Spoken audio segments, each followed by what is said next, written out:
নমস্কার বন্ধুরা, যারা আমাকে চেনেন জানেনই তো আমি বিশ্বনাথ। যারা জানেন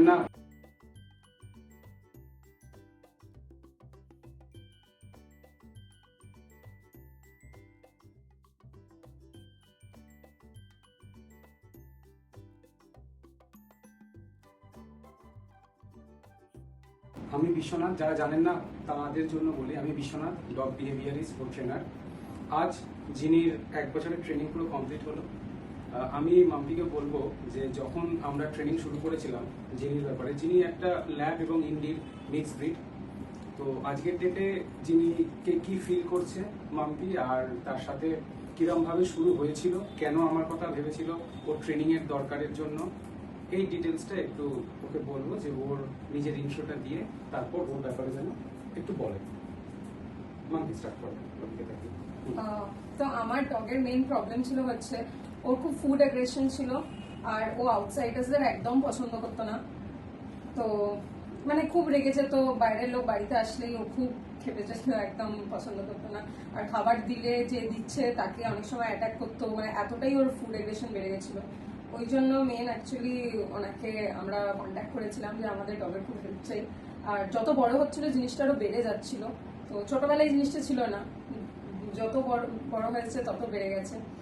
এবার তুমি থামিয়ে একটু জিজ্ঞাসা করি, যখন ওর ট্রেনিং স্টার্ট হয় তখন ওর এজ মনে হয় 3.5 বছর, 3.5 ইয়ার্স। অ্যাকচুয়ালি 3.5 ইয়ার্স যখন ওর এজ ছিল তখন আমি এসে প্রথম ইন্ট্রোডাক্টরি সেশনটা স্টার্ট করি। তার 6-7 মাস পর অ্যাকচুয়াল ট্রেনিং স্টার্ট হয়। দ্যাট মিনস আজকে ওর যদি 5 বছর বয়স হয়, ওই 4 বছর বয়সে ওর ফার্স্ট ট্রেনিং স্টার্ট হয়।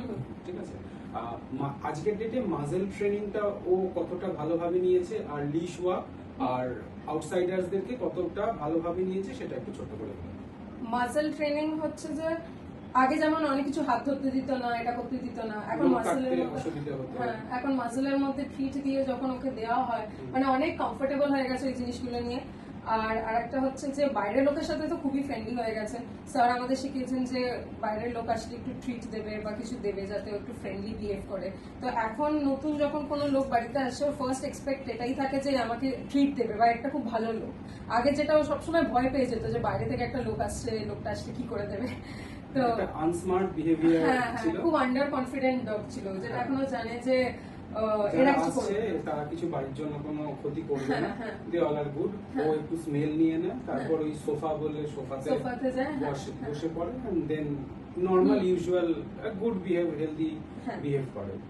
ঠিক আছে, তো নেক্সট স্টেজ আরো অনেক কিছু শোনাবো। আজকের জন্য আপাতত এটুকুই। Thank you Mampi.